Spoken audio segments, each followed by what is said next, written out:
നമസ്കാരം. ഹലോ ഡോക്ടറിന്റെ പുതിയൊരു എപ്പിസോഡിലേക്ക് എല്ലാ പ്രിയ പ്രേക്ഷകർക്കും സ്വാഗതം. കാഴ്ചശക്തി കുറഞ്ഞു വരുന്നതിന് കാരണങ്ങൾ പലതാണ്. പലതരം രോഗങ്ങൾ കാഴ്ചയ്ക്ക് മങ്ങലേൽപ്പിക്കുന്നുണ്ട്.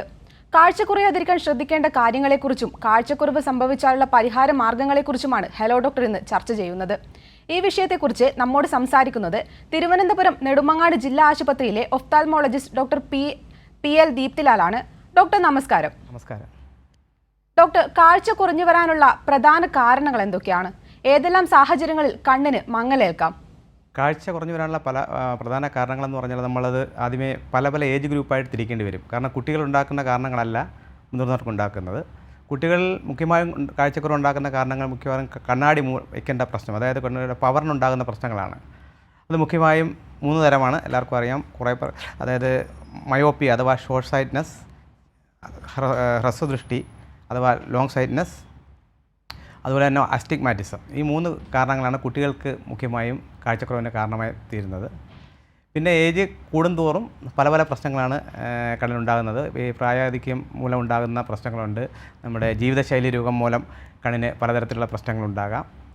അതായത് മുതിർന്നവരിൽ ഡയബറ്റീസ് മൂലം ഡയബറ്റിക് റെറ്റിനോപ്പതി ഉണ്ടാകാം. അതുപോലെ വളർന്ന് ഒരു 50 ഇയർ കഴിയുമ്പോഴത്തേക്ക് നമ്മുടെ കണ്ണിൻ്റെ ലെൻസിന് കാറ്ററാക്റ്റ് ബാധിക്കാം.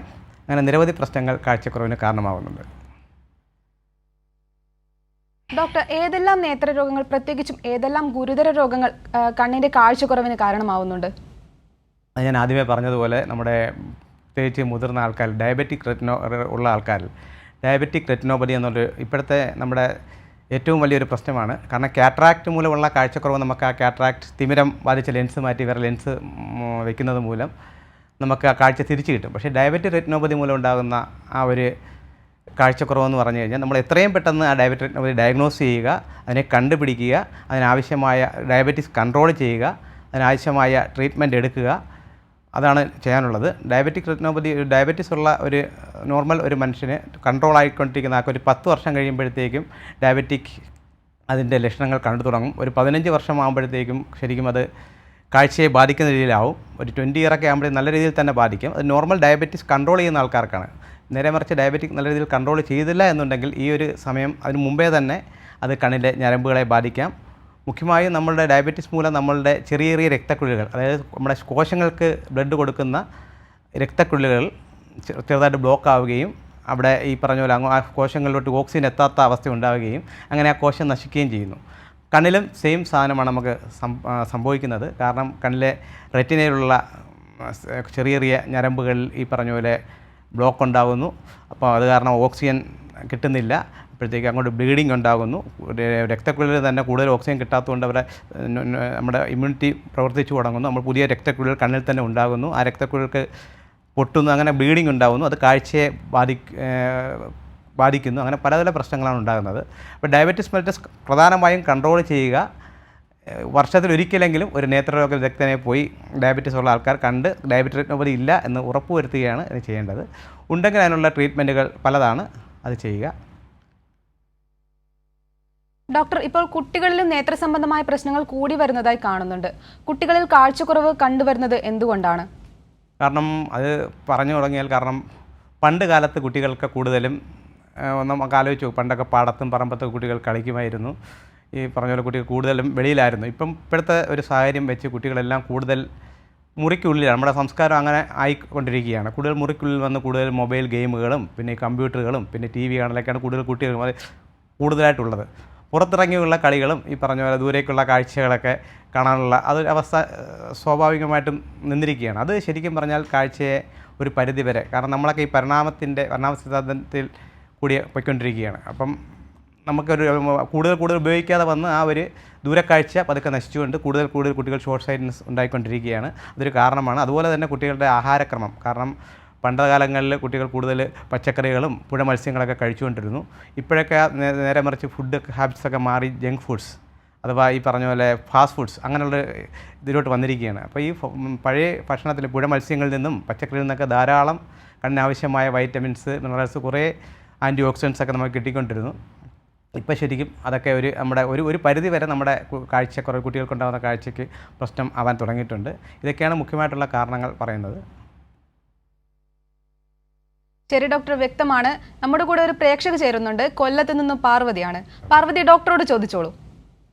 ഹലോ ഡോക്ടർ, നമസ്കാരം. വർക്ക് ചെയ്യുമ്പോഴൊക്കെ എന്റെ കണ്ണ് ഭയങ്കര സ്ട്രെയിൻ തോന്നുന്നുണ്ട്. അതോടൊപ്പം ഭയങ്കര കണ്ണൊരു ഉന്മേഷമില്ലാത്ത പോലെ ഫീലിങ്സ് വരുന്നുണ്ട്. എപ്പോഴും ഭയങ്കര ക്ഷീണം ഫീൽ ചെയ്യുന്നു. അപ്പൊ അത് എന്തുകൊണ്ടായിരിക്കും? പാർവതി, എത്ര വയസ്സായി പാർവതിക്ക്? എനിക്ക് 26. 26 വയസ്സ്. എന്ത് പഠിക്കുകയാണോ അതോ വർക്ക് ചെയ്യുകയാണോ? വർക്ക് ചെയ്യുക. എന്ത് വർക്കാണ്? ഇത് പറഞ്ഞ പോലെ കൂടുതൽ എഴുത്ത് വർക്കാണോ അതോ കമ്പ്യൂട്ടർ വർക്കാണോ? എന്താണ് കൂടുതൽ? കമ്പ്യൂട്ടർ ഉപയോഗിക്കുന്നുണ്ടോ? കമ്പ്യൂട്ടർ വർക്കാണ്, ടൈപ്പിംഗ് ഒക്കെയാ. അപ്പോൾ കമ്പ്യൂട്ടർ വർക്കൊക്കെ ഉള്ള ഇപ്പോഴത്തെ ഒരു കമ്പ്യൂട്ടറൈസ് സിൻഡ്രോം, അതായത് നോർമലി നമുക്ക് പറയുകയാണെങ്കിൽ നമ്മൾ കൂടുതൽ സമയം എത്ര സമയം ദിവസം കമ്പ്യൂട്ടർ ഇരിക്കാറുണ്ട്? 8 മണിക്കൂർ. 8 മണിക്കൂർ. അപ്പം നമുക്ക് മെയിനായിട്ടുള്ള പ്രശ്നം, നമ്മൾ ശരിക്കും കമ്പ്യൂട്ടർ കൂടുതൽ ഇപ്പോഴത്തെ ഒരു ന്യൂജൻ പ്രശ്നമായി മാറിക്കൊണ്ടിരിക്കുകയാണ്. കാരണം കൂടുതൽ കമ്പ്യൂട്ടർ വർക്ക് ചെയ്യുമ്പോൾ നമ്മൾ കണ്ണ് ചിമ്മുന്നത് കുറയുന്നു. കാരണം നോർമലി ഒരു മനുഷ്യൻ 1 മിനിറ്റിൽ ഒരു 20 ടൈംസ് എങ്കിലും കണ്ണ് ചിമ്മിക്കൊണ്ടിരിക്കണം, എങ്കിലേ നമ്മുടെ ആ കോർണിയ ഡ്രൈനസ് മാറി വെറ്റായിക്കൊണ്ടിരിക്കും. ഇപ്പോഴത്തെ കമ്പ്യൂട്ടർ നമ്മൾ നോക്കിക്കൊണ്ടിരിക്കുമ്പോൾ ജോലി ശ്രദ്ധിച്ചുകൊണ്ടിരിക്കുമ്പോൾ നമുക്ക് അത്രയും നമ്മൾ കണ്ണ് ചിമ്മുകയില്ല. കൂടി കഴിഞ്ഞാൽ ഒരു 10 15 അതിൻ്റെ അകത്തേ ചിമ്മും. അപ്പം കൂടുതൽ പ്രശ്നം ഉണ്ടെന്ന് വെച്ച് കഴിഞ്ഞാൽ നമ്മുടെ കൃഷ്ണമണി വെറ്റാവുന്നില്ല, ഡ്രൈ ആവുന്നു. അത് കൂടുതൽ ഐ സ്ട്രെയിന് കാരണമാകുന്നു. പിന്നെ പല പല പ്രശ്നങ്ങൾ കണ്ണുണ്ടാകുന്നു. അപ്പോൾ അതിന് ചെയ്യാനുള്ളതെന്ന് പറഞ്ഞു കഴിഞ്ഞാൽ പലതാണ്. നമ്മളൊരു റൂൾസ് ഓഫ് 20 എന്ന് പറയും. അതായത് എവരി 20 മിനിറ്റ്സ് നമ്മൾ കമ്പ്യൂട്ടർ വർക്ക് ചെയ്യുന്ന ആൾക്കാർ ഒരു 20 മിനിറ്റ്സ് ആകുമ്പോൾ ഒരു ബ്രേക്ക് എടുത്ത് ഒരു 20 ഫീറ്റ്, അതായത് ഒരു 6 മീറ്റർ ദൂരത്തേക്ക് നോക്കി ഒരു 20 ടൈംസ് ഒന്ന് കണ്ണൊന്ന് ബ്ലിങ്ക് ചെയ്യുക. റെസ്റ്റ് എടുത്തതിന് ശേഷം വീണ്ടും ജോലി തുടരുക. അത് ഒരു പരിധി വരെ ഈ ഇങ്ങനെയുള്ള സ്ട്രെയിനൊക്കെ ഒഴിവാക്കും, പെയിനൊക്കെ കുറയ്ക്കും. പിന്നെ ലൂബ്രിക്കൻ്റ് ഐ ഡ്രോപ്സ് ഉണ്ട്. ലൂബ്രിക്കൻ്റ് ഐ ഡ്രോപ്സ് നമുക്ക് ഡോക്ടറെ കണ്ട് നിർദ്ദേശിച്ച് വാങ്ങിയ ശേഷം ഇത് ഈ കൂടുതൽ കമ്പ്യൂട്ടർ ഉപയോഗിക്കുന്നവർ സ്ഥിരമായിട്ട് ഇൻ്റർവെൽ വെച്ച് ഉപയോഗിച്ച് കഴിഞ്ഞാൽ അത് ഒരു പരിധി വരെ തടയാം. പിന്നെ ഇത് കഴിഞ്ഞിട്ടും വീണ്ടും പ്രശ്നങ്ങളുണ്ടെങ്കിൽ ഉറപ്പായിട്ട് ഒരു നേത്രരോഗ വിദഗ്ധനെ കണ്ട് നമ്മൾ കാഴ്ചയും ബാക്കി കാര്യങ്ങളൊക്കെ ടെസ്റ്റ് ചെയ്യേണ്ട ആവശ്യമാണ്. Okay Parvathi? Okay doctor, thank you. ശരി ഡോക്ടർ, പ്രേക്ഷകർക്ക് വ്യക്തമായെന്ന് പ്രതീക്ഷിക്കുന്നു. ഡോക്ടർ, പ്രായാധിക്യം മൂലമുള്ള കാഴ്ച പ്രശ്നങ്ങളെ എങ്ങനെയൊക്കെ കരുതിയിരിക്കേണ്ടതുണ്ട്? പ്രായാധിക്യം മൂലമുള്ള കാഴ്ചക്കുറവെന്ന് പറഞ്ഞാൽ ഞാൻ നേരത്തെ ആദ്യമേ ഒരു കാര്യം പറഞ്ഞു, നമ്മുടെ ഡയബറ്റിക് റെറ്റിനോപ്പതി. അതുപോലെ തന്നെ പ്രായാധിക്യം മൂലമുണ്ടാകുന്ന പ്രശ്നങ്ങളാണ് ഈ ഹൈപ്പർ ടെൻഷൻ. ഹൈപ്പർ ടെൻഷനും ഈ പറഞ്ഞ പോലെ കണ്ണിനെ ബാധിക്കാം. പിന്നെ മുഖ്യമായും നമ്മൾ നേരത്തെ പറഞ്ഞ കാറ്ററാക്റ്റ്, തിമിരം, പിന്നെ ഗ്ലോക്കോമ, അങ്ങനെ പല പല പ്രശ്നങ്ങളാണ് പ്രായാധിക്യം മൂലം നമുക്കുണ്ടാകുന്നത്. ഈ ഗ്ലോക്കോമയൊക്കെ നമുക്ക് കാറ്ററാക്റ്റൊക്കെ കുട്ടികളിലും കാണുന്നുണ്ട്, എങ്കിൽ സ്വാഭാവികമായിട്ടും മുതിർന്നവരിലാണ് കാണുന്നത്. സ്വാഭാവികമായിട്ട് നമുക്ക് പ്രസ്ബയോപ്പി, അതായത് വെള്ളെഴുത്ത്, അതായത് 40 വയസ്സ് കഴിഞ്ഞൊരു വ്യക്തിക്ക് ചെറിയ അക്ഷരങ്ങൾ വായിക്കാം. നമ്മുടെ കണ്ണിലെ ചെറിയ ചെറിയ പേശികളൊക്കെ പ്രായാധിക്യം മൂലം വീക്കായി തുടങ്ങുന്നു. അപ്പോഴത്തേക്ക് നമുക്ക് ചെറിയ അക്ഷരം വായിക്കാനായിട്ട് ബുദ്ധിമുട്ടുണ്ടാകുന്നു. ആ ഒരു അവസ്ഥയാണ് പ്രസ്ബയോപ്പി. അപ്പോൾ ഉറപ്പായിട്ടും പ്രസ്ബയോപ്പിക് ഗ്ലാസ് വെച്ച് കഴിഞ്ഞാൽ മാത്രമേ നമുക്ക്, വെള്ളെഴുത്തെന്ന് പറയും മലയാളത്തിൽ, അതിൻ്റെ ഗ്ലാസ് വെച്ച് കഴിഞ്ഞാൽ മാത്രമേ നമുക്ക് അടുത്തുള്ള വസ്തുക്കളെ കാണാനും അല്ലെങ്കിൽ ഞങ്ങളുടെ അടുത്തുള്ള ജോലികൾ ചെയ്യാനും പറ്റുകയുള്ളൂ. ശരിക്കും സ്വാഭാവികമായിട്ട് ഒരു ഡോക്ടറിനെ കാണാനായിട്ട് രോഗികൾ ഈ പറഞ്ഞ പോലെ ആ ഒരു ആവശ്യത്തിന് വേണ്ടി 40 വയസ്സ് കഴിയുമ്പോഴാണ് യൂഷ്വലി എത്തുന്നത്. കാരണം ഒരു ചെറിയ അക്ഷരങ്ങളൊക്കെ മങ്ങി തുടങ്ങുന്നു. അങ്ങനെ എത്തുമ്പോഴാണ് ശരിക്കും നമ്മൾ ഈ ഗ്ലോക്കോമ പോലുള്ള രോഗങ്ങളൊക്കെ പലർക്കും കണ്ടുപിടിക്കുന്നത്. നോർമലി ഒരു 35 വയസ്സുള്ള ആൾ ഒരിക്കലും നോർമലി വേറെ പ്രശ്നങ്ങളൊന്നും ഇല്ലെങ്കിൽ ഡോക്ടറെ കാണാൻ വരില്ല. 40 വയസ്സാകുമ്പോഴത്തേക്കാണ് ഈ പ്രശ്നങ്ങൾ തുടങ്ങുന്നത്. അപ്പോൾ ഒരു ഡോക്ടറെ കാണുമ്പോഴാണ് നമ്മൾ ഈ പറഞ്ഞ പോലെ ഗ്ലോക്കോമയുടെ കണ്ണിലെ പ്രഷർ നോക്കുമ്പോൾ കണ്ണിൽ ഗ്ലോക്കോമ ഉണ്ടെന്ന് കണ്ടുപിടിക്കുന്നു. പിന്നെ അതുപോലെ തന്നെ കാഴ്ചക്കുറവ് ഉണ്ടാകുമ്പോൾ കണ്ണ് കൃഷ്ണമണി വികസിപ്പിച്ച് നോക്കുമ്പോഴായിരിക്കും കാറ്ററാക്റ്റ് ഉണ്ടോ എന്ന് അറിയുന്നത്. അങ്ങനെ പല പല പ്രശ്നങ്ങളും നമ്മൾ ഈ ഒരു ഏജ് കഴിയുമ്പോഴാണ് യൂഷ്വലി കണ്ടു തുടങ്ങുന്നത്. ഓക്കെ, ശരി ഡോക്ടർ, വ്യക്തമാണ്. നമ്മുടെ കൂടെ ഒരു പ്രേക്ഷകൻ ചേരുന്നുണ്ട്. ആലപ്പുഴയിൽ നിന്ന് അബ്ബാസ് ആണ്. അബ്ബാസ്, ഡോക്ടറോട് ചോദിച്ചോളൂ. ഹലോ. ഹലോ. എനിക്ക് വയസ്സ് 61. എനിക്ക് ശരീരത്തിന് പ്രഷറുണ്ട്. കണ്ണിന്റെ പ്രഷർ 20 ഉള്ളൂ. എനിക്ക് നേരത്തെ ഷോർട്ട് സൈറ്റ് ഉണ്ടായിരുന്നു.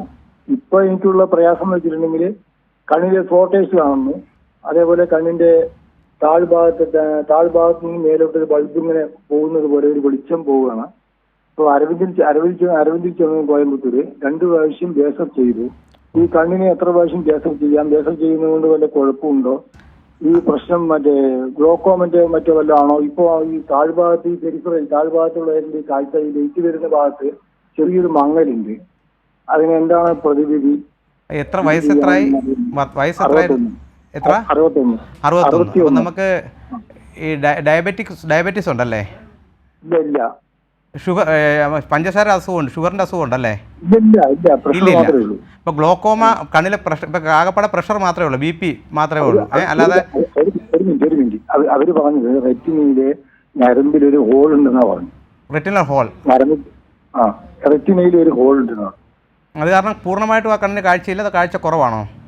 അങ്ങനെയല്ല, ഈ നമ്മുടെ താഴ്ഭാഗത്തുള്ള താഴ്ഭാഗത്ത് നിന്ന് മുകൾ ഭാഗത്തേക്ക് ഒരു ലൈറ്റ് ഇങ്ങനെ പോകുന്ന ഒരു വെളിച്ചം പോലെ. പക്ഷെ ആ ഭാഗത്ത് ചെറിയൊരു കട്ടൻ പോലെ ഒരു മങ്ങലുണ്ട്. ദൂരേക്ക് നോക്കുമ്പോൾ നമുക്ക് അടുത്ത് മങ്ങൽ കാണാം. ദൂരേക്ക് നോക്കുമ്പോൾ നമുക്ക് കുറച്ച് ദൂരെ കാണുന്ന സമയത്ത് മുൻവശം താഴ്ഭാഗം കാണുമല്ലോ, ആ ഭാഗത്ത് ഒരു മങ്ങൽ. അപ്പൊ അല്ലാതെ കണ്ണിൽ പ്രഷർ 20 ആണ്, 20 കൂടിയിട്ടില്ല അല്ലേ? 20 ആണ്. 20, അതായത് ഗ്ലോക്കോമയെന്ന് ഡോക്ടർ ഇതുവരെ പറഞ്ഞിട്ടില്ല. ഇല്ല. അപ്പോൾ ഇത് മിക്കവാറും എനിക്കൊരു മാക്കുലാർ ഹോൾ എന്നാണ് എനിക്ക്, അല്ലെങ്കിൽ റെറ്റിനൽ ഹോൾ. അതായത് നമ്മുടെ കൃഷ്ണമണിയിൽ ഈ പറഞ്ഞ പോലെ, കൃഷ്ണമണിയല്ല, കണ്ണിൻ്റെ റെറ്റിന, കണ്ണിൻ്റെ അകത്തുള്ള ഞരമ്പിൽ ഈ പറഞ്ഞ പോലെ എന്തെങ്കിലുമൊക്കെ ഹോളുകൾ ഉണ്ടെങ്കിൽ, അത് ഡീറ്റെയിൽസ് കണ്ടാലേ എനിക്ക് കൂടുതൽ പറയാക്കൂ. ഹോളുണ്ടെങ്കിൽ നമ്മളത് ലേസർ ചെയ്യുക, അല്ലെങ്കിൽ സർജറി ചെയ്ത് തന്നെ ട്രീറ്റ്മെൻറ്റ് ചെയ്തില്ലെങ്കിൽ സ്വാഭാവികമായിട്ടും ആ റെറ്റിന ഹോൾ വഴി അകത്തോട്ട് ആ റെറ്റിന ഫുള്ളായിട്ട് ഇളകി വരുന്നുണ്ട്, റെറ്റിനൽ ഡിറ്റാച്ച്മെൻറ്റ് എന്ന അവസ്ഥയിലേക്ക് പോകാനും കാരണമാകും. അപ്പോൾ അത് തടയാൻ വേണ്ടിയാണ്, റെറ്റിനൽ ഡിറ്റാച്ച്മെൻറ്റ് തടയാൻ വേണ്ടിയാണ് ഈ ലേസർ ചെയ്യുന്നത്. അപ്പോൾ റെറ്റിനൽ ഡോക്ടേഴ്സ് നിർദ്ദേശിക്കുന്നതനുസരിച്ച് ലേസർ ചെയ്യുന്നതിൽ അത് തെറ്റൊന്നുമില്ല. പിന്നെ ഈ ഫ്ലോട്ടേഴ്സ് എന്ന് പറഞ്ഞാൽ നമ്മുടെ കണ്ണിൻ്റെ അകത്ത് ഈ പറഞ്ഞൊരു വിട്രിയസ് ഹ്യൂമർ എന്ന് പറയുന്നൊരു ദ്രാവകമുണ്ട്. അപ്പോൾ ഏജ് കൂടുന്തോറും അതിനുള്ള ഒരു കണ്ടൻസേഷൻ, അതിൽ ചെറിയ മാറ്റങ്ങളുണ്ടായി. അതാണ് ഈ ഫ്ലോട്ടേഴ്സായിട്ട് കാണുന്നത്. ചെറിയ ഫ്ലോട്ടേഴ്സ് ഒന്നും ശരിക്കും പറഞ്ഞാൽ നമ്മുടെ കാഴ്ചയെ ബാധിക്കുന്നതല്ല. നല്ല രീതിയിൽ ഫ്ലോട്ടേഴ്സ് കൂടുന്നുണ്ടെങ്കിൽ ഉറപ്പായിട്ടും അത് ആ ഡോക്ടറുടെ നിർദ്ദേശപ്രകാരം തന്നെ ചികിത്സിക്കേണ്ട ആവശ്യമാണ്. അപ്പോൾ ലേസർ ചെയ്യുന്ന ഡോക്ടർ നിർദ്ദേശിച്ചാൽ ലേസർ ചെയ്യുന്നതിൽ തെറ്റില്ല. കാരണം നമുക്കുള്ള കാഴ്ച നിലനിർത്താൻ വേണ്ടിയാണ് ഡോക്ടർ ആ ലേസർ പറയുന്നത്. ഡോക്ടർ, കാഴ്ചശക്തി കുറയുന്നത് ഒരു പരിധിവരെ എങ്ങനെ തടയാം? എന്തൊക്കെ കാര്യങ്ങൾ ശ്രദ്ധിക്കണം? അതുപോലെ കണ്ണിൻ്റെ ആരോഗ്യത്തിനാവശ്യമായ ഹെൽത്തി ഫുഡ് എന്തൊക്കെയാണ്? കാരണം അത് ഈ പറഞ്ഞൊരു സ്പെസിഫിക്കായിട്ട് പറയണമെങ്കിൽ പല ഏജ് ഗ്രൂപ്പ് ഞാൻ ആദ്യമേ പറഞ്ഞല്ലോ. കാരണം കുട്ടികൾ കാണുന്ന കുറച്ച് പ്രശ്നങ്ങളുണ്ട്, മുതിർന്നവർ കാണുന്ന പ്രശ്നങ്ങളുണ്ട്. കുട്ടികൾ ശരിക്കും പറഞ്ഞു കഴിഞ്ഞാൽ ഈ കാഴ്ചശക്തി, അതായത് ഞാൻ ആദ്യമേ പറഞ്ഞതുപോലെ അവർക്കുണ്ടാകുന്ന റിഫ്രാക്റ്റീവ് എറേഴ്സ്, അതായത് കണ്ണട മൂലം പരിഹരിക്കേണ്ട കാഴ്ചക്കുറവുകൾ എത്രയും പെട്ടെന്ന് കണ്ടുപിടിക്കുക. കഴിവതും ഈ പറഞ്ഞ പോലെ പ്രീ സ്കൂൾ ഏജിൽ തന്നെ, അത് ഗവൺമെൻറ് തന്നെ സ്ക്രീനിങ് പ്രോഗ്രാംസ് ഉണ്ട് സ്കൂളുകളിൽ തന്നെ. അതുവഴി ഈ കുട്ടികളിൽ എത്രയും പെട്ടെന്ന് തന്നെ ഈ കാഴ്ചക്കുറവ് കണ്ടുപിടിക്കുക. അതിനാവശ്യമായ കണ്ണാടി വെച്ച് കഴിഞ്ഞില്ലെങ്കിൽ ഈ പറഞ്ഞ പോലെ അത് പിന്നീട് പ്രശ്നമായി തീരും. കാരണം പിന്നീട് കണ്ണാടി വെച്ചാലും ആ കാഴ്ച കിട്ടുകയില്ല. പിന്നെ അതുപോലെ തന്നെ കുട്ടികൾക്ക് ആവശ്യമായ ഫുഡിൽ ആവശ്യമായിട്ടുള്ള വൈറ്റമിൻസ്, മിനറൽസ്, കാരണം ഫുഡ് ഹാബിറ്റ്സ്, അതായത് ഞാൻ പറഞ്ഞുതരാം, നമുക്ക് കണ്ണിന് ആവശ്യമായിട്ടുള്ള, കുട്ടിക്കാലത്ത് ഏറ്റവും കൂടുതൽ ആവശ്യമായിട്ടാണ് വൈറ്റമിൻ ഡേ അടങ്ങിയ ഫുഡുകൾ, അതായത് ക്യാരറ്റ്, അതുപോലെ ഓറഞ്ച് നിറത്തിൽ ഇതുള്ള ഫുഡുകൾ, അതായത് ഉരുളക്കിഴങ്ങ്, അങ്ങനെയുള്ള ഫുഡുകളിലൊക്കെ വൈറ്റമിൻ എ ഉണ്ട്. പിന്നെ ആൻറ്റി ഓക്സിഡൻസ് അടങ്ങിയ പച്ചക്കറികളിലൊക്കെ ഇഷ്ടംപോലെ ആൻറ്റി ഓക്സിഡൻസ് ഉണ്ട് കണ്ണിൻ്റെയും അതുപോലെ തന്നെ മറ്റ് അവയവങ്ങളുടെ എല്ലാത്തിനും. മെയിനായിട്ട് എല്ലാ അവയവങ്ങൾക്കും ഇതൊക്കെ നല്ലതാണ്. കണ്ണിന് വേണ്ടി പ്രത്യേകിച്ച് ആൻറ്റി ഓക്സിഡൻസ് അടങ്ങിയ പച്ചക്കറികൾ. പിന്നെ അതുപോലെ തന്നെ ഫിഷ്, അതായത് ഈ അയല, അതുപോലെ ഫിഷ് കറികൾ കുട്ടികൾ കറി വെച്ച് കൊടുത്താൽ അതിലൊക്കെ നല്ലതുപോലെ ഒമേഗ-3 ഫാറ്റി ആസിഡ്സ്, കണ്ണിൻ്റെ വളർച്ചയ്ക്ക് ആവശ്യമുള്ള ഒമേഗ-3 ഫാറ്റി ആസിഡ്സ് ഉണ്ട്. അതുപോലെ തന്നെ ഈ പറഞ്ഞ വൈറ്റമിൻ സി ഉള്ള സിട്രസ് ഫ്രൂട്ട്സ്, അതായത് നാരങ്ങ, അതുപോലെ ഓറഞ്ച് ഇത്യാദി ഫുഡുകൾ. പിന്നെ മുട്ടയിലൊക്കെ സിങ്കിൻ്റെ അംശം കൂടുതലാണ്. അതുപോലെ തന്നെ ബദാം, വൈറ്റമിൻ ഇ, ഇത്തരത്തിലുള്ള ഫുഡുകളൊക്കെ നമ്മുടെ ഫുഡ് ഹാബിറ്റ്സിൽ ചേർക്കുന്നത് നമ്മുടെ കണ്ണിൻ്റെ ആരോഗ്യത്തിന് നല്ലതായിരിക്കും. പിന്നെ ഏജായിട്ടുള്ള ഞാൻ ഒരു കാര്യം പറഞ്ഞു, ഡയബറ്റിക് റെറ്റിനോപ്പതി ഉള്ളവർ വർഷത്തിലൊരിക്കലെങ്കിലും ഒരു നേത്രരോഗ വിദഗ്ധനെ പോയി കണ്ണ് പരിശോധിക്കണം. കണ്ണിൽ ഡയബറ്റിക് റെറ്റിനോപ്പതി ബാധിച്ചിട്ടൊന്ന് വിലയിരുത്തേണ്ടത് ആവശ്യമാണ്. അതുപോലെ ഗ്ലോക്കോമയാണ് ഒരു 40 ഇയർ കഴിയുന്ന ഒരാൾ വർഷത്തിലൊരിക്കലെങ്കിലും ഒരു നേത്രരോഗ വിദഗ്ധൻ്റെ അടുത്ത് പോയി കണ്ണിൻ്റെ പ്രഷർ ചെക്ക് ചെയ്യേണ്ടതാണ്. ഫാമിലി ഹിസ്റ്ററി പരമായിട്ട് ഭയങ്കരമായിട്ട് ഇമ്പോർട്ടൻ്റ് ആയിട്ടുള്ളൊരു സംഭവമാണ് ഗ്ലോക്കോമ. കാരണം വീട്ടിൽ ആർക്കെങ്കിലും അച്ഛനോ സഹോദരങ്ങൾക്കോ അല്ലെങ്കിൽ മുത്തച്ഛനോ ചേച്ചിക്കൊക്കെ ഗ്ലോക്കോമ ഉണ്ടെങ്കിൽ അത് പകരാനുള്ള സാധ്യത വളരെ കൂടുതലാണ്, പെർസെൻറ്റേജ് വളരെ കൂടുതലാണ്. അപ്പോൾ അത്തരത്തിലുള്ള ആൾക്കാർ ഉറപ്പായിട്ടും ഗ്ലോക്കോമ ചികിത്സിക്കേണ്ട ആവശ്യമാണ്. പിന്നെ കണ്ണിൻ്റെ ഞാൻ പറഞ്ഞ പോലെ തിമിരത്തിൻ്റെ ഞാൻ ആദ്യമേ പറഞ്ഞു. തിമിരം എന്ന് പറഞ്ഞാൽ ഒരു നാച്ചുറൽ പ്രോസസ് പോലെയാണ്. നമ്മുടെ മുടി നരയ്ക്കുന്നത് പോലെ കണ്ണിൻ്റെ ലെൻസിൽ ബാധിക്കുന്ന ഒരു ഇതാണ്. കണ്ണിൻ്റെ ലെൻസിൻ്റെ സുതാര്യത നഷ്ടപ്പെടുക. അപ്പോഴത്തേക്ക് പ്രകാശം കൃത്യമായിട്ട് നമ്മുടെ റെറ്റിനിൽ എത്തുകയില്ല. കാരണം ലെൻസാണ് നമ്മുടെ പ്രകാശത്തെ ഫോക്കസ് ചെയ്ത് റെറ്റിനിൽ എത്തുമ്പോഴാണ് നമുക്ക് കൃത്യമായിട്ട് കാഴ്ച കിട്ടുന്നത്. ഈ ലെൻസിൻ്റെ സുതാര്യത നഷ്ടപ്പെടുമ്പോഴത്തേക്ക് അകത്തോട്ട് പ്രകാശം വരികയില്ല, കാഴ്ച മങ്ങിത്തുടങ്ങുന്നു. അപ്പോൾ ഒരു നേത്രരോഗ വിദഗ്ധൻ്റെ അടുത്ത് പോയി കണ്ണ് പരിശോധിച്ച് അത് കണ്ണിൽ മരുന്നൊഴിച്ച് പരിശോധിച്ച് തിമിരമുണ്ടെങ്കിൽ അതിനുള്ള സർജറി ചെയ്യുക. ഇതൊക്കെയാണ് മുഖ്യമായിട്ടുള്ള കാര്യങ്ങൾ. ശരി ഡോക്ടർ, വ്യക്തമാണ്. നമ്മുടെ കൂടെ ഒരു പ്രേക്ഷക ചേരുന്നുണ്ട്. എൽസി എൽദോസ് ആണ്. എൽസി, ഡോക്ടറോട് ചോദിച്ചോളൂ. ഡോക്ടറെ, ഞാൻ തിമിരത്തിന്റെ ഒരു ഓപ്പറേഷൻ ചെയ്ത ഒരു കണ്ണ്, ലെഫ്റ്റ് കണ്ണേ. ഓക്കെ അത് എറണാകുളം ഐ ഫൗണ്ടേഷൻ എന്ന് പറഞ്ഞ ഹോസ്പിറ്റലിലാണ് ചെയ്തത്. ഓക്കെ. അപ്പൊ എനിക്ക് ആ കണ്ണിന് അവരാ കെട്ടഴിച്ചപ്പം മുതൽ എനിക്കൊരു പ്രശ്നമാണ്. ഇങ്ങനെ എന്തോ പറന്ന് നിൽക്കുന്ന പോലെ എനിക്ക് തോന്നുവാണ്. അപ്പൊ അത് ഇതുവരെ എനിക്കത് മാറിയിട്ടില്ല. 1.5 മാസമായിട്ട് ഓപ്പറേഷൻ കഴിഞ്ഞിട്ട്. അപ്പൊ ഞാനത് വീണ്ടും അപ്പൊ ഡോക്ടറെ കണ്ടു, വീണ്ടും പോയി ഒരു അവിടുത്തെ തന്നെ ഒരു ഡോക്ടറെ കണ്ടപ്പോ പറഞ്ഞു അത് കുറഞ്ഞോളും എന്നാണ് പറഞ്ഞത്. പക്ഷെ അവര് കുറെ ടെസ്റ്റുകൾ ചെയ്യാൻ പറഞ്ഞ് ആ ടെസ്റ്റുകൾ ചെയ്ത് കൊണ്ട് കാണിച്ചു. അപ്പൊ ഇൻഫെക്ഷൻ ആണെന്നും പറഞ്ഞ് കുറെ ഗുളികയ്ക്ക് എഴുതിയായിരുന്നു. 45 ദിവസം ഗുളിക കഴിക്കാൻ പറഞ്ഞ. അപ്പൊ ഞാനത് 15 ദിവസം കഴിച്ചപ്പോഴത്തേക്ക് എനിക്ക് ഭയങ്കര അലർജി ആയി. നാക്കും തൊടിയെല്ലാം അങ്ങോട്ട് അലർജി ആയിട്ട് തൊലി പോയി. അത് കാരണം പിന്നെ ആ ഗുളിക നിർത്തി. എന്നിട്ട് ഞാൻ ഈ കഴിഞ്ഞ ബുധനാഴ്ച ഐ ഹോസ്പിറ്റലിൽ പോയായിരുന്നു. പോയപ്പോ ആ ഡോക്ടറെ പ്രവീൺ മുരളി എന്ന് പറഞ്ഞ ഡോക്ടറെ കണ്ട് ഡോക്ടർ പറഞ്ഞ ഇത് എന്താണെന്ന് അവർക്കും അറിയത്തില്ല. കുറെ ടെസ്റ്റുകൾ നടത്തി. പക്ഷെ അന്ന് എന്റെ കൂടെ ഓപ്പറേഷൻ ചെയ്ത ആർക്കും തന്നെ ഇങ്ങനെ ഒരു ബുദ്ധിമുട്ട് ഉണ്ടായിട്ടില്ല. എനിക്ക് അന്ന് മുതലൊരു ഭയങ്കര ബുദ്ധിമുട്ടാണ് കണ്ണിന്. ശരിക്കും അങ്ങോട്ട് എന്തോ ഇങ്ങനെ മന്ദീഭവിച്ചിരിക്കുന്ന പോലെ കണ്ണില്. അപ്പൊ ഞാൻ എന്താണ് ചെയ്യേണ്ടതെന്ന് എനിക്ക് ഒരു ഇതുമില്ല. ഇനി അടുത്ത മാസം ചെല്ലാനാണ് അവര് പറഞ്ഞേക്കുന്നത്. അമ്മയ്ക്ക് ഈ കാഴ്ച ഈ പറഞ്ഞ പോലെ ഓപ്പറേഷന് മുമ്പേ തീരെ കാഴ്ചയില്ലായിരുന്നോ അതോ കാഴ്ച കുറവായിരുന്നോ? അല്ല, തിമിരം ഉണ്ടായിരുന്നു, എന്നാലും കാഴ്ച കുറവൊന്നും ഇല്ലായിരുന്നു. കാഴ്ച കുറവില്ലായിരുന്നു. ഇല്ല. ഓപ്പറേഷന് ശേഷം കാഴ്ച കൂടിയിട്ടുണ്ടോ അതോ കുറഞ്ഞോ കാഴ്ച? എങ്ങനെയാണത്? കാഴ്ച അങ്ങനെ കാഴ്ചയില ഇപ്പൊ കാഴ്ച ഇത്തിരി കുറഞ്ഞ പോലെയാണ് എനിക്ക് തോന്നുന്നത്. ഈ എന്തോ ഇങ്ങനെ ഒരു സംഗതി പറപ്പ പോലെ ഇങ്ങനെ പറന്നു നിൽക്കുന്ന പോലെ തോന്നുവാണ് നമ്മുടെ കണ്ണിൽ. നമുക്ക് ഡയബറ്റീസ് അതുപോലെ അസുഖങ്ങളോ ഉണ്ടോ? ഡയബറ്റിക്കോ അല്ലെങ്കിൽ ഇല്ല ഒന്നുമില്ല. ഇല്ല എല്ലാം നോർമലായിരുന്നു. എല്ലാ സംഗതിയും നോക്കിയിട്ടാണ് അവര് അവിടെ ഓപ്പറേഷൻ ചെയ്തത്. മറ്റേ കണ്ണ് ചെയ്യാനായിട്ട് പോയതായിരുന്നു, വലത് കണ്ണേ. അപ്പൊ അന്നേരം ഇതിങ്ങനെ ഈ പ്രശ്നം പറഞ്ഞ കാരണം അത് ചെയ്തില്ല. നമുക്കിപ്പോ എത്ര വയസ്സുണ്ട്? 68. അപ്പം നമുക്ക് ഞാനിത് മുഖ്യമായിട്ട് മനസ്സിലായ കാര്യം എന്ന് പറഞ്ഞാൽ നമുക്ക് ഒരു കാര്യം മനസ്സിലാക്കാം. നമുക്ക് കാഴ്ചക്കുറവിൻ്റെ ഒരു കാരണം മാത്രമാണ് തിമിരം കൂടാതെ നിരവധി പ്രശ്നങ്ങൾ കണ്ണിലുണ്ട്. കാരണം എന്ന് വെച്ചാൽ ഞാൻ ആദ്യം പറഞ്ഞു നമുക്ക് ഡയബറ്റീസ് ഇല്ലെന്ന് പറയുന്നു, അപ്പോൾ റെറ്റിനോപ്പതി കാണില്ല. അതുകൂടാതെ തന്നെ ഹൈപ്പർ ടെൻഷൻ ഉണ്ടെങ്കിൽ ഹൈപ്പർ ടെൻസീവ് റെറ്റിനോപ്പതി ഉണ്ടാകാം. അതുകൂടാതെ തന്നെ ഗ്ലോക്കോമ കണ്ണിലുണ്ടാവാം. പിന്നെ അതുപോലെ തന്നെ ഏജ് റിലേറ്റഡ് ARMD എന്ന് പറയും. ഏജ് കൂടുമ്പോഴത്തേക്ക് മാക്ലയിൽ നമ്മുടെ കണ്ണിൻ്റെ ഞരമ്പിൽ കുറച്ച് ഡീജനറേറ്റീവ് ചേഞ്ചസ്, അങ്ങനെ പല പ്രശ്നങ്ങളുണ്ട്. പലപ്പോഴും നമുക്ക് സംഭവിക്കുന്നത് കഴിഞ്ഞാൽ തിമിരം ഉള്ളപ്പോൾ നമുക്കിതൊന്നും വ്യക്തമായിട്ട് ചിലപ്പോൾ കാണാൻ സാധിക്കുകയില്ല, അകത്ത് ഇത്രയൊക്കെ പ്രശ്നങ്ങളുണ്ടെന്ന്. തിമിര ശസ്ത്രക്രിയ ചെയ്യുമ്പോൾ മാത്രമാണ് നമ്മുടെ കണ്ണിലെ റെറ്റിന കൂടുതൽ തെളിയുന്നത്. അപ്പോൾ പല ആൾക്കാർക്കും ഇത് ചെയ്തതിന് ശേഷമാണ് ഇത്തരം പ്രശ്നങ്ങളുണ്ടെന്ന് മനസ്സിലാവുന്നത്. അപ്പോൾ അത് ശരിക്കും സർജറി ആയിട്ടുള്ള ആയിരിക്കത്തില്ല. അതിനുശേഷം അത് എനിക്കും അനുഭവപ്പെടുന്നതാണ്. ഞാൻ ആദ്യമേ പേഷ്യൻസ് പറയും. കാരണം ഇൻഫെക്ഷൻ അങ്ങനെ വരത്തില്ല. അത് ഈ പറഞ്ഞ പോലെ തുടക്കത്തിൽ ഇൻഫെക്ഷൻ ഉണ്ടെങ്കിൽ അത് പറഞ്ഞ പോലെ എല്ലാ ഇതും ഞാൻ അനുസരിച്ചാണ്. ആ കണ്ണടയൊക്കെ വെച്ച് അങ്ങനെ നടന്ന പണിയൊന്നും എടുത്തുമില്ല. അല്ല പിന്നെ ഇൻഫെക്ഷൻ ആണോ?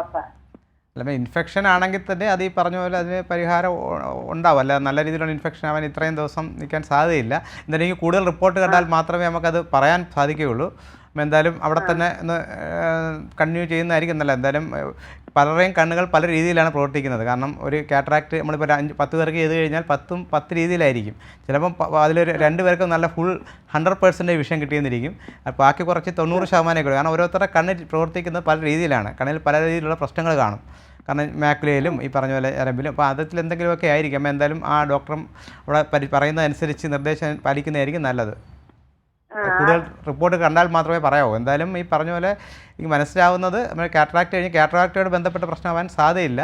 അതിനുശേഷമുള്ള ഞരമ്പിൽ എന്തെങ്കിലുമൊക്കെ പ്രശ്നമാവാനാണ് സാധ്യത. എന്തായാലും കൂടുതൽ റിപ്പോർട്ട് കണ്ടാലേ കൂടുതൽ പറയാം. എന്തായാലും അവിടെ തന്നെ കാണിക്കുക. ശരി ഡോക്ടർ, പ്രേക്ഷകർക്ക് വ്യക്തമായെന്ന് പ്രതീക്ഷിക്കുന്നു. ഡോക്ടർ, കാഴ്ചശക്തി എത്രത്തോളം വീണ്ടെടുക്കാൻ സാധിക്കും? അതിൻ്റെ പരിഹാരം എന്താണ്? അതുപോലെ ചികിത്സാ മാർഗങ്ങളെക്കുറിച്ച് സമയത്തിൻ്റെ പരിമിതി ഉള്ളതുകൊണ്ട് ചുരുങ്ങിയ വാക്കുകളിലൊന്ന് വ്യക്തമാക്കാമോ? എങ്ങനെ തിരിച്ചെടുക്കാമെന്ന് പറഞ്ഞാൽ അത് നമ്മുടെ ഡിസീസ് അനുസരിച്ചിരിക്കും. കാരണം ഞാൻ പറഞ്ഞു തരാം, നമുക്ക് ഈ റിഫ്രാക്റ്ററേഴ്സ് ഉള്ള പ്രശ്നങ്ങൾ കണ്ണാടി വയ്ക്കുന്നത് മൂലം നമുക്ക് ആ കാഴ്ച തിരിച്ചെടുക്കാം. പിന്നെയുള്ള ഞാൻ നേരത്തെ പറഞ്ഞ തിമിരത്തിൻ്റെ കാര്യമാണ്. തിമിരം ബാധിച്ചു കഴിഞ്ഞാൽ ഒരു നല്ല ശസ്ത്രക്രിയയിലൂടെ തിമിരം ബാധിച്ച ലെൻസ് മാറ്റി പുതിയൊരു ലെൻസ് വെച്ച് കഴിഞ്ഞാൽ നമുക്ക് ആ കാഴ്ച തിരിച്ചു കിട്ടും. ഡയബറ്റിക് റെറ്റിനോപ്പതി പോലുള്ള പ്രശ്നങ്ങൾ, ഡയബറ്റിക് റെറ്റിനോപ്പതിയൊക്കെ ആസ് ഏർലി ആസ് പോസിബിൾ എത്രയും പെട്ടെന്ന് ഡയബറ്റിക് ഡിറ്റക്ട് ചെയ്യുക, ഡയബറ്റീസ് കൺട്രോൾ ചെയ്യുക, ഇനിഷ്യലി അതിൻ്റെ ട്രീറ്റ്മെൻറ്റ് എടുക്കുക. അത് റെഗുലറായ ട്രീറ്റ്മെൻറ്റ് എടുക്കണം, റെഗുലറായിട്ട് ഡോക്ടറെ പോയി കാണണം. അത് ഫോളോ ചെയ്ത് കഴിഞ്ഞാൽ ഒരു പരിധി വരെ നമുക്കുള്ള കാഴ്ച നിലനിർത്താം. അതുപോലെ തന്നെയാണ് ഞാൻ പറഞ്ഞ ഗ്ലോക്കോമയുടെ കാര്യവും നമുക്കത് ആസ് ഏർലി ആസ് പോസിബിൾ. കാരണം ഗ്ലോക്കോമ എന്ന് പറഞ്ഞാൽ കാഴ്ചശക്തിയുടെ നിശബ്ദനായ കൊലയാളി. കാരണം രോഗിക്ക് യാതൊരു ലക്ഷണവും, കാരണം open angle glaucoma, angle closure glaucoma 2 വിഭാഗമുണ്ട്. അത് ഓപ്പൺ ആംഗിൾ ഗ്ലോക്കോമയാണ് ഏറ്റവും കൂടുതലായി കാണുന്നത്. രോഗിക്ക് യാതൊരു ലക്ഷണവും കാണുകയില്ല. എൻഡ് സ്റ്റേജിൽ മാത്രമേ, അതായത് 90-95% ഒക്കെ എത്തിക്കഴിഞ്ഞാൽ മാത്രമേ രോഗി കറക്റ്റ്. ഡോക്ടർ, സമയക്കുറവ് മൂലം ഞാനൊന്ന് ഇടപെടുകയാണ്. ഓക്കെ. കാഴ്ച കുറയാതിരിക്കാൻ ശ്രദ്ധിക്കേണ്ട കാര്യങ്ങളെക്കുറിച്ചും കാഴ്ചക്കുറവ് സംഭവിച്ചാലുള്ള പരിഹാര മാർഗങ്ങളെക്കുറിച്ചുമാണ് ഹലോ ഡോക്ടർ ഇന്ന് ചർച്ച ചെയ്തത്. ഈ വിഷയത്തെക്കുറിച്ച് നമ്മോട് സംസാരിച്ചത് തിരുവനന്തപുരം നെടുമങ്ങാട് ജില്ലാ ആശുപത്രിയിലെ ഒഫ്താൽമോളജിസ്റ്റ് ഡോക്ടർ PL ദീപ്തിലാലാണ്. ഡോക്ടർ നന്ദി. നന്ദി. ഹലോ ഡോക്ടറിന്റെ ഇന്നത്തെ സമയം ഇവിടെ അവസാനിക്കുകയാണ്. നമസ്കാരം.